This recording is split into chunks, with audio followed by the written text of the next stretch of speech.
برای پخت این بامیه خوشرنگ خوشمزه 1 لیوان آب و 50 گرم کره رو روی حرارت گذاشتم. یه پیمانه آرد معادل 125 گرم به اضافه 2 قاشق شکر رو با هم مخلوط کردم و به محض اینی که کره و آب جوش اومد اونو مخلوط کردم با حرارت خیلی کم و شروع به هم زدن کردم. حدود 5-6 دقیقه روی حرارت باید باشه. به این عمل داغ زدن میگن تا کاملا آرد پخته بشه. دائم باید زیر و رو بشه و هم بخوره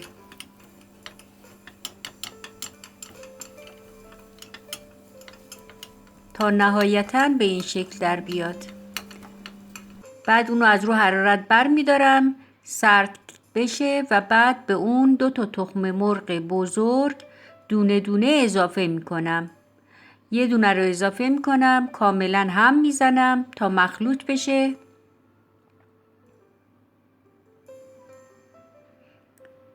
بعد تخم مرغ دوم. اگه تخم مرغ هایی که دارین کوچیکن از 3 دونه تخم مرغ استفاده کنین. نهایتاً خمیری به این شکل و این سفتی باید داشته باشین. بعد از یه قیف و ماسوره استفاده میکنم، ماسوره شکوفه، و من از نوع بزرگش استفاده میکنم. خمیر رو داخل قیف میریزم. توی تابه مقداری روغن میریزم. قیچی رو چرب میکنم و بعد از اینی که مقداری خمیر از ماسوره خارج شد اونو با قیچی چرب شده قیچی میکنم.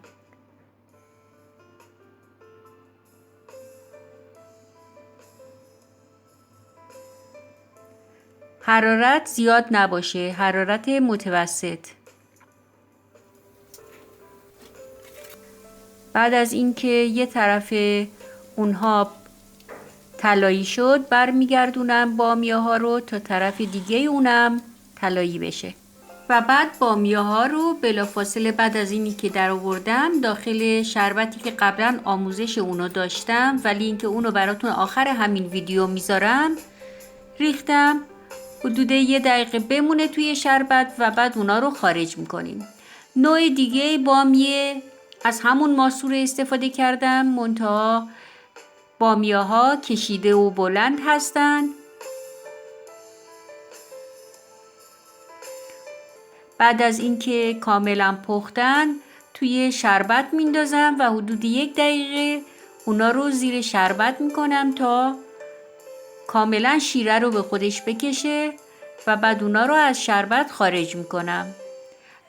این طرز تهیه با طرز تهیه‌ای که قبلا داشتم یه تفاوت کوچیک داره. به جای شربتی که توی مایه میریزم از شکر استفاده کردم. عزیزان گلم بفرمایین. بامیه نوش جان با 1 لیوان چای خیلی میچسبه.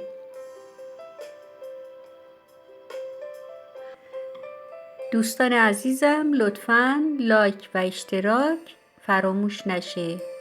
خیلی ممنون. خدا نگهدارتون.